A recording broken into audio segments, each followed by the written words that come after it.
आगे बढ़ेंगे और अब खबर जो है वो पाकिस्तान से जुड़ी हुई है। पाकिस्तान जो अपनी कंगाली पर रो रहा है, आंसू बहा रहा है, कर्ज के तले दब रहा है। जानते हैं अब भारत से दोस्ती को लेकर वही पाकिस्तान बेकरार दिख रहा है। वही पाकिस्तान जो सीमा पार से लगातार नापाक हरकतों को अंजाम देने के लिए साजिशें रचता है, लेकिन इन दिनों भारत से दोस्ती के लिए बेकरार है और भारत पाकिस्तान के बीच दोस्ती की पहल भी नजर आ रही है। पाकिस्तानी मीडिया में भारत से दोस्ती पर चर्चा हो रही है। भारत से रिश्ते सुधारने पर जोरदार ये चर्चा हुई है। आपको याद होगा पिछले ही दिनों शहबाज शरीफ ने बांग्लादेश का उदाहरण देते हुए कहा था कि जो तरक्की बांग्लादेश ने की है खुद पर शर्मिंदगी महसूस होती है और भारत से अच्छे रिश्तों की पैरवी भी की थी।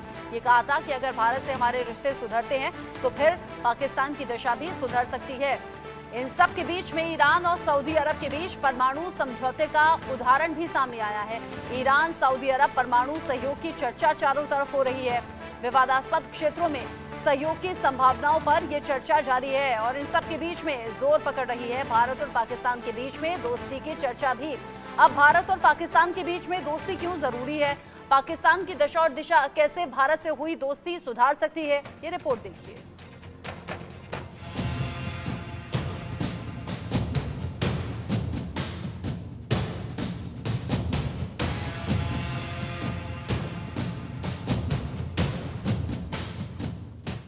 भारत से दोस्ती करो, पाकिस्तान की गुहार। पाकिस्तान में भारत से रिश्ते सुधारने पर जोरदार चर्चा। पाकिस्तान को भारत से दोस्ती की दरकार। भारत से दोस्ती को पाकिस्तान बेकरार। तंगहाली और अंदरूनी समस्याओं से परेशान पाकिस्तान में अब भारत से एक बार फिर से दोस्ती करने पर जोरदार चर्चा हो रही है। पाकिस्तान की अवाम के बाद अब पाकिस्तानी मीडिया भी भारत से रिश्ते सुधारने की वकालत कर रहा है। दरअसल पाकिस्तानी मीडिया में इन दिनों ईरान सऊदी अरब परमाणु सहयोग की खूब चर्चा है। पाकिस्तानी मीडिया के हिसाब से परमाणु क्षेत्र में ईरान और सऊदी अरब के बीच हालिया राजनयिक जुड़ाव ने ऐतिहासिक रूप से विवादित क्षेत्रों में सुलह और सहयोग की संभावनाओं पर चर्चा शुरू कर दी है।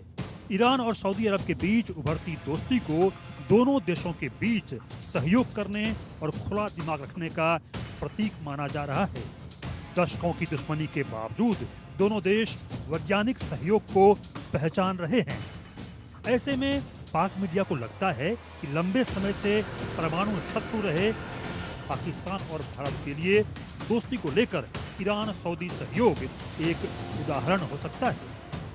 ऐसा नहीं है कि सिर्फ पाकिस्तानी मीडिया बल्कि इससे पहले पाकिस्तान के व्यापार जगत के लोगों ने भी देश के पीएम शहबाज शरीफ से व्यापार और वाणिज्य को बढ़ावा देने के लिए भारत के साथ व्यापार बातचीत शुरू करने का आग्रह किया है। व्यापार जगत के लोगों ने शहबाज शरीफ से आग्रह किया है कि नकदी संकट से जूझ रहे देश की अर्थव्यवस्था को भारत के साथ संबंध सुधारने से काफी फायदा पहुंचेगा। भारत के 5 अगस्त 2019 को अनुच्छेद 370 को खत्म करने, जम्मू कश्मीर का विशेष राज्य का दर्जा रद्द करने और राज्य को 2 केंद्र शासित प्रदेशों में विभाजित करने के बाद से भारत और पाकिस्तान के बीच द्विपक्षीय संबंध खत्म हो गए थे। लेकिन लगता है कि अब दाने दाने को मोहताज पाकिस्तान की अक्ल ठिकाने लग चुकी है। तभी तो पाकिस्तान में भारत से दोस्ती पर चर्चा गर्म है। Bureau report, India news. Bharat से दोस्ती की चर्चा लगातार पाकिस्तानी मीडिया में हो रही है, लेकिन क्या ये वाकई कारगर साबित होगी या फिर क्या वाकई प्रैक्टिकली ये पॉसिबल है? बात करेंगे। Group captain retired UK Devnath sir हमारे साथ जुड़ गए हैं डिफेंस एक्सपर्ट के तौर पर। मेजर जनरल रिटायर्ड अनुज माथुर सर हैं डिफेंस एक्सपर्ट के तौर पर और विदेश मामलों के जानकार संजीव श्रीवास्तव भी हमारे साथ जुड़े हुए हैं। संजीव जी, मैं आप ही से शुरुआत कर लेती हूँ। अगर पाकिस्तानी मीडिया में ये चर्चा है, ईरान और सऊदी अरब के बीच में इन रिश्तों को लेकर चर्चा है, तो क्या प्रैक्टिकली पॉसिबल है भारत और पाकिस्तान के बीच में भी उस तरह के रिश्ते हो जाएं या फिर पाकिस्तान की दशा और दिशा सुधर जाए? देखिए, भारत और पाकिस्तान के रिश्तों को यदि पाकिस्तान सुधारने के लिए जरा भी अगर गंभीर है तो सबसे पहले भारत की जो शर्त है उसको पूरा करना होगा और वो ये शर्त है कि आतंकवाद के विरुद्ध इरिवर्सिबल, वेरीफाइबल और क्रेडिबल स्टेप लेकर के दिखाना होगा। एविडेंस बेस्ड स्टेप लेकर के दिखाना होगा। ऐसे आतंकी जिन्होंने कि भारत में गंभीर आपराधिक आतंकी घटनाएं कर रखी हैं, जो कि पाकिस्तान में शरण लिए हुए हैं, उनके खिलाफ कार्रवाई करके दिखानी होगी। और जो पाकिस्तान ऑक्युपाइड कश्मीर में जो टेरर कैंप्स अभी भी चल रहे हैं, उनको क्लोज डाउन करना होगा, उसे बंद करना होगा। भारत के जो आंतरिक मामलों के ऊपर जो पाकिस्तान समय समय पर अंतर्राष्ट्रीय मंचों पर जो है बयानबाजियां करता है, उससे भी उसे बाज आना होगा। तो जाहिर है कि भारत की जो आतंकवाद के विरुद्ध जो कार्रवाई की जो शर्त है वो यथावत है, और भारत इस बात से बिल्कुल भी अभी भी कन्विंस नहीं है कि पाकिस्तान जो है आतंक के खिलाफ साजिशें नहीं रच रहा है। हम देख रहे हैं कि टेरर कैंप्स चल रहे हैं, जो आतंकी वहां पर शरण लिए हुए हैं, खुलेआम घूमते हैं, उनके खिलाफ कोई कार्रवाई नहीं की जाती। और जाहिर है कि उन्होंने भारत में गंभीर आपराधिक घटनाएं कर रखी हैं। भारत के प्रधानमंत्री श्री नरेंद्र मोदी के नेतृत्व का ये जो नया भारत है, वो आतंकवाद से कोई समझौता नहीं कर सकता। आतंकवाद के विरुद्ध जीरो टॉलरेंस की पॉलिसी पर चलने वाला ये राष्ट्र है। आतंकवाद के विषय पर पूरे विश्व का नेतृत्व करने वाला ये राष्ट्र है। और ऐसे में पाकिस्तान यदि भारत के साथ संबंधों को सुधारना चाहता है, तो ये जो भारत की शर्त, जिसकी की वजह से सारी वार्ता रुकी हुई है, भारत जाहिर है कि तब तक पाकिस्तान से कोई बातचीत नहीं कर सकता जब तक कि आतंकवाद की साजिशें पाकिस्तान करना बंद नहीं करेगा, स्टेट स्पॉन्सरशिप करना बंद नहीं करेगा। ये एविडेंस बेस्ड एक्शंस लेकर के दिखाने होंगे। और जाहिर है कि यदि पाकिस्तान ऐसा करता है तो ये पाकिस्तान के लोगों के लिए अच्छा होगा, और यदि पाकिस्तान ऐसे स्टेप्स लेता है तो मेरा निसंदेह ये मानना है कि भारत और सुनने में तो अच्छा लग रहा है, लेकिन अनुज माथुर सर, कहीं ऐसा तो नहीं दिन में देखने वाले ख्वाब की तरह हो? अब ये भारत की रियासत से भी बेहतर रहेगा अगर पाकिस्तान आतंक से आगे बढ़कर आपसी रिश्तों के सुधार पर बात करे। लेकिन सच्चाई तो ये भी है कि शहबाज शरीफ इससे पहले भी इस तरह की बातों को दोहरा चुके हैं, इस तरह की बातें कर चुके हैं। पिछले ही दिनों बांग्लादेश की तरक्की को लेकर वो शर्मिंदगी महसूस कर रहे थे, तब भारत से अच्छे रिश्तों की वकालत कर रहे थे। उससे पहले भी उन्होंने कहा था कि पड़ोसी देश से हम रिश्ते ठीक करना चाहते हैं, लेकिन प्रैक्टिकली पॉसिबल होता नहीं। भारत जो कि जीरो टॉलरेंस की नीति अपनाता है आतंकवाद के खिलाफ, और पाकिस्तान जो आतंक को पालता है, उसे भरण पोषण देता है। देखिए रचना, मैं आपको इसमें 2-3 बातें बताना चाहूंगा। सबसे पहली बात तो ये है कि जब हम भारत पाक रिश्तों की बात करते हैं तो हमें थोड़ा इतिहास भी खंगालने की आवश्यकता है। जितनी बार हमने प्रयास किया कि हमारे रिश्ते सुधरें, उतनी बार पाकिस्तान ने हमारे पीठ में छुरा भोंका, चाहे वो 1999 हो या उसके पहले हो, 84 हो, 87 हो। तो ये तमाम बातें, ये बहुत जरूरी चीज है। तो अगर पाकिस्तान थोड़ा बहुत एक्टिविटी दिखाता भी है, जैसा कि श्रीवास्तव साहब कह रहे हैं, पॉजिटिव एक्शंस, लेकिन जब तक हम पूरी तरह कन्विंस नहीं होंगे कि जो पाकिस्तान कह रहा है वो करना चाहता है, तब तक मुझे लगता नहीं है कि इसमें कोई सुधार की इमीडिएट गुंजाइश नजर आ रही है। दूसरी बात, पाकिस्तान की आज की तारीख में सबसे बड़ी समस्या क्या है?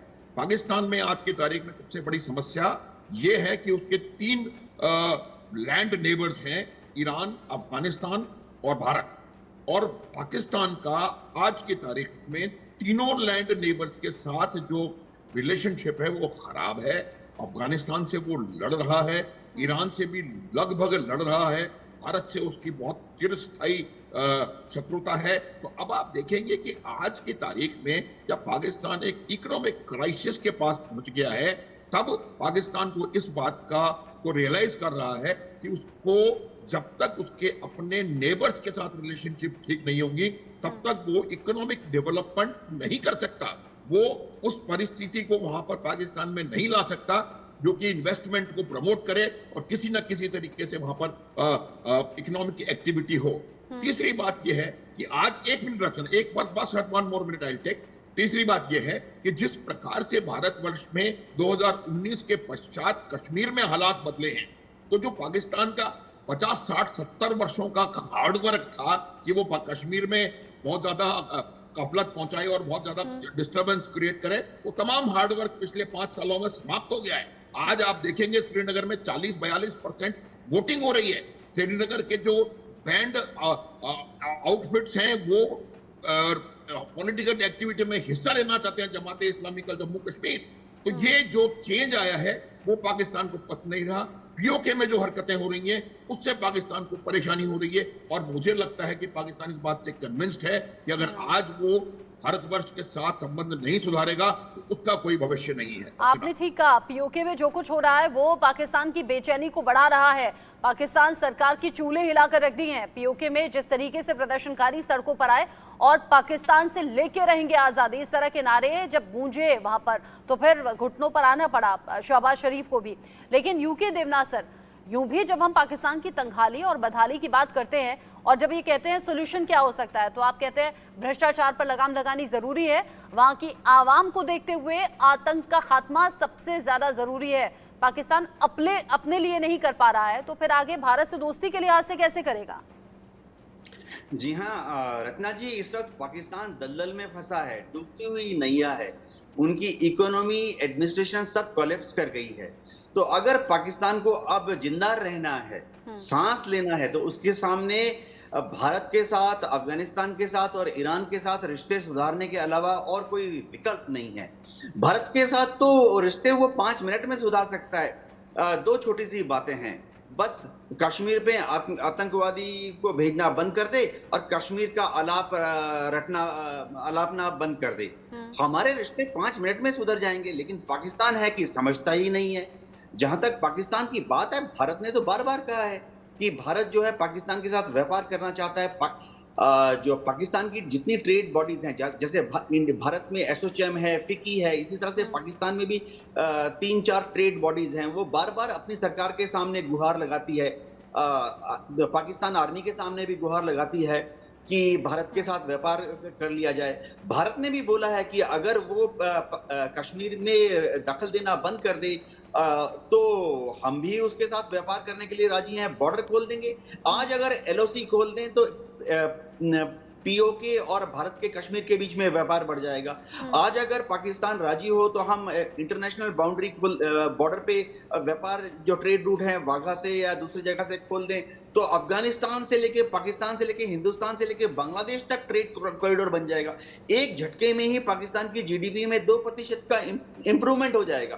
भारत ने तो कहा है कि हम उनको मोस्ट फेवर्ड नेशन का दर्जा भी देने के लिए राजी हैं, लेकिन पहले पाकिस्तान को बाज आना पड़ेगा। बिल्कुल ठीक कहा आपने, पहल तो करनी पड़ेगी और वो जो सुधार की बातें हैं वो सुधार दिखेगा, तभी ये तब्दीलियां आ सकती हैं। आप सभी रहिएगा, चूंकि पाकिस्तान की तंगहाली की बात हमने की, भारत और पाकिस्तान के बीच दोस्ती की चर्चा क्यों शुरू हो रही है और क्यों पाकिस्तानी मीडिया में इस बात का जिक्र बार बार हो रहा है, ये हमने बात की। लेकिन इन सब के बीच में तंगाल पाकिस्तान की मुश्किलें बढ़ गई हैं। एक बार फिर से पाकिस्तान की आर्थिक हालात जो हैं वो लगातार खराब हो रहे हैं।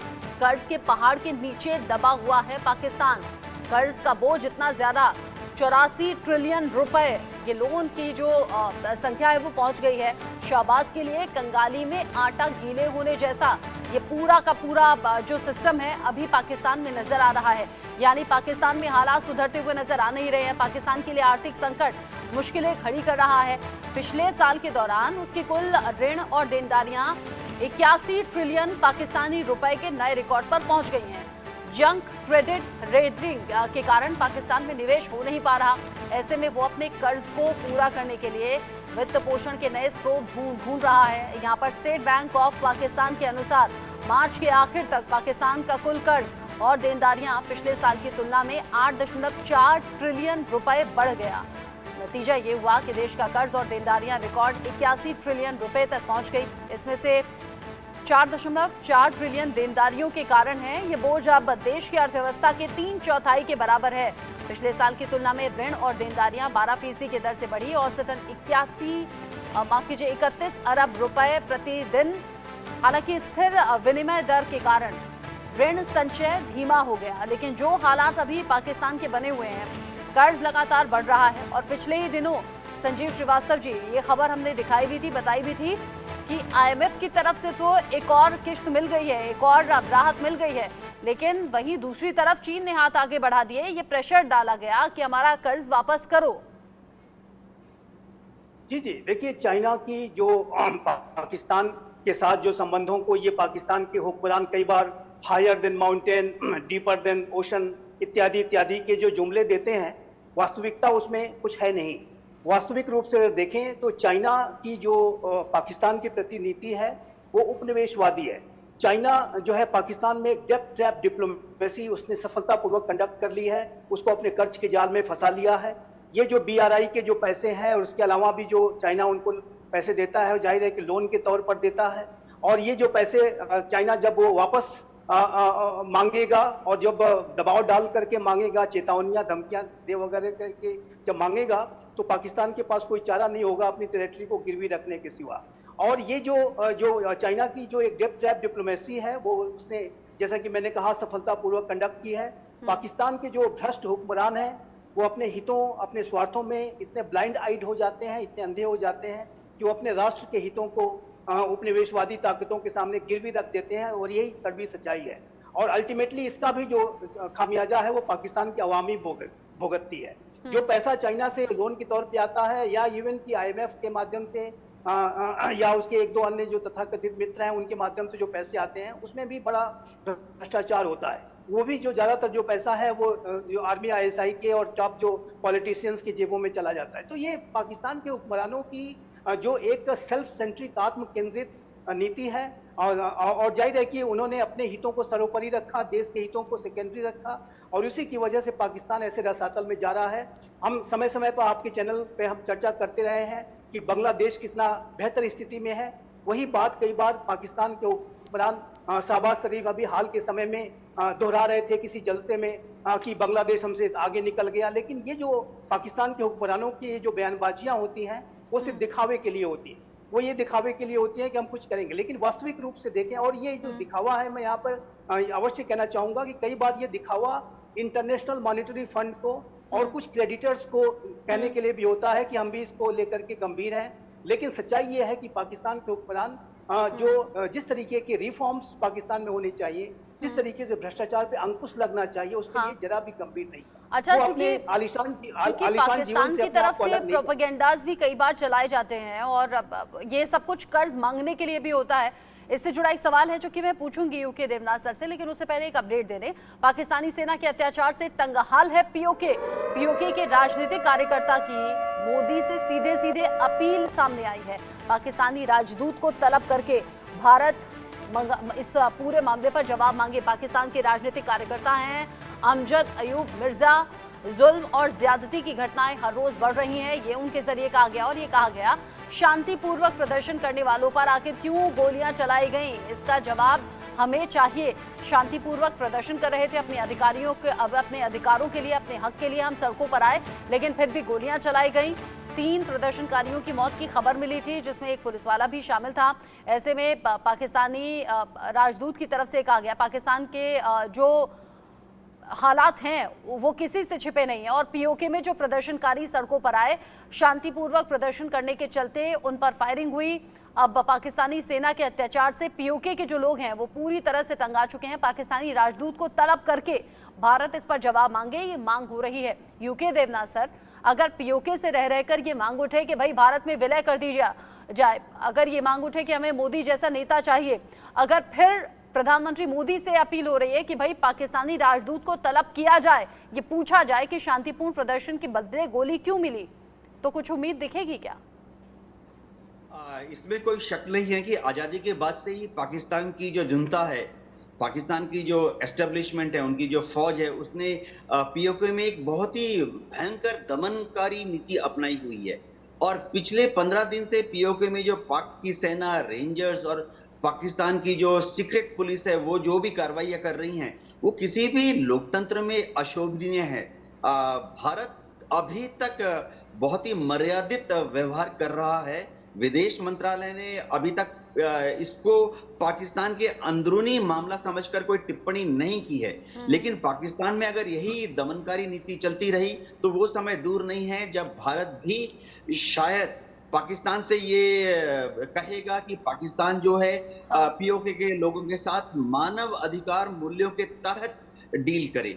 देखिए रत्ना जी, ये पीओके में जो बार बार एक आजादी की मांग उठ रही है, मैं तो एकदम कन्विंस्ड हूं मेरे पर्सनल लेवल पे कि अगर ऐसा ही चलता रहा तो शायद वो दिन दूर नहीं है जब एक बड़ा तूफान आएगा, बहुत बड़ी लहर आएगी पीओके में। वहां के सैकड़ों, हजारों, लाखों लोग सड़क पर आ जाएंगे कि वो भारत के कश्मीर के साथ विलय चाहते हैं। मेरे ख्याल से वो दिन अब दूर नहीं है। और इसीलिए दावा रक्षा मंत्री राजनाथ सिंह के जरिए, विदेश मंत्री डॉक्टर एस जयशंकर के जरिए कहा गया कि पीओके हमारा था है और रहेगा, और रह रहकर जो मांगे वहां पर उठती हैं वो इस कॉन्फिडेंस को और ज्यादा मजबूत कर देती हैं। इन सब के बीच में आतंक से परेशान पाकिस्तान ने अमेरिका से भी गुहार लगाई है। वॉशिंगटन में मिले पाकिस्तान और अमेरिका के अधिकारी। टीटीपी के आतंक से खौफजदा है पाकिस्तानी सरकार। तहरीके तालिबान पाकिस्तान पर वार की तैयारी कर रहा है। यहाँ पर अमेरिका पाकिस्तान के हाथ मिलाने से टेंशन में है तालिबान। पाकिस्तान के लिए सबसे बड़ा खतरा बना हुआ है टीटीपी। पिछले कुछ साल से आतंकी हमलों से पाकिस्तान कराह रहा है, बेचैन है, परेशान है। ऐसे में अमेरिकी मदद से टीटीपी पर लगाम लगाने की ये कोशिश यहाँ पाकिस्तान की तरफ से है।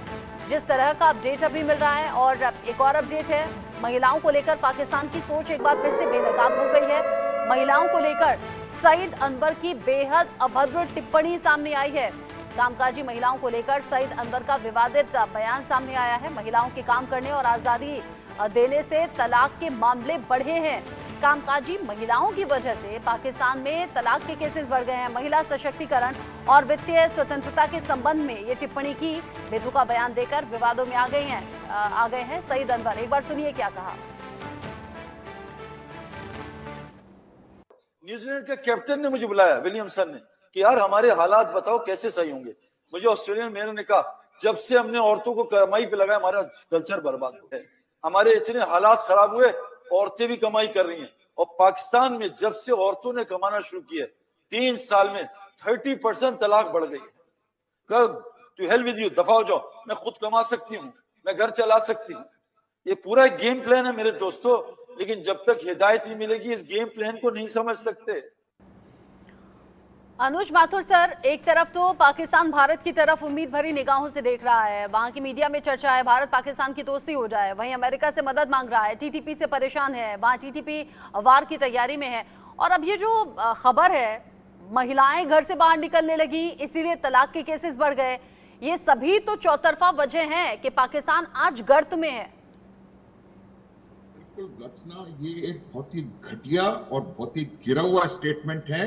और अब आप ये समझें कि दुनिया में जहां भी तरक्की आपको नजर आ रही है, दुनिया में हर उस स्थान पर जहां पर आपको डेवलपमेंट नजर आ रहा है, वहां आप देखेंगे कि वहां पर स्त्रियां पुरुषों के साथ कंधे से कंधा मिलाकर के काम कर रही हैं। अब आप जब तक 50% पॉपुलेशन का इकोनॉमिक डेवलपमेंट में सकारात्मक योगदान नहीं होगा, आप किस प्रकार के डेवलपमेंट की बात कर रही हैं। और ऐसा स्टेटमेंट एक अंतर्राष्ट्रीय क्रिकेटर से आना, मुझे लगता है कि ये पाकिस्तान की बहुत संकीर्ण और बहुत घटिया पाकिस्तान के लोगों की मानसिकता को दर्शाता है।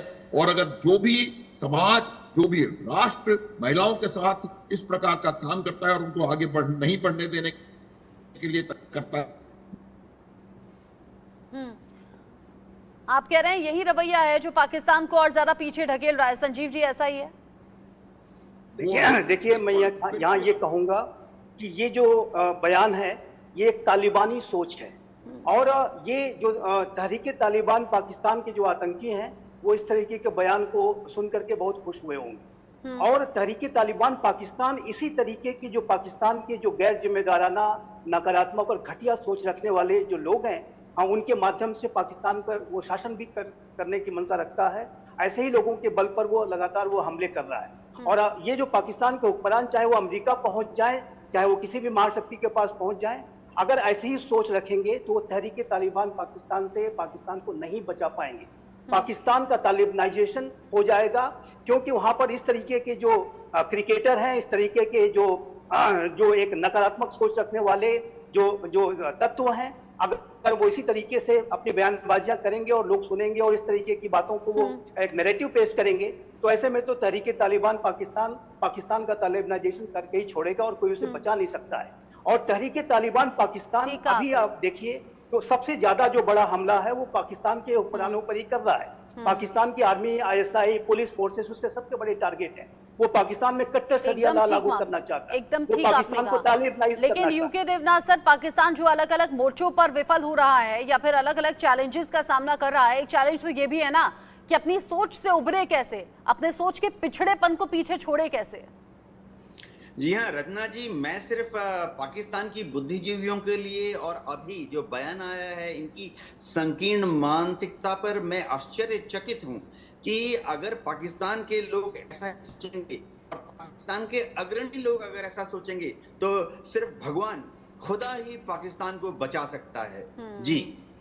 और ऐसे में गुंजाइश कम लगती है क्योंकि पाकिस्तान जिस सोच और जिस विचारधारा के साथ चलता है, जिनके हाथों में पाकिस्तान की पूरी बागडोर है, लगता नहीं कि पाकिस्तान आने वाले वक्त में संभलेगा या फिर उभरेगा इन हालातों से।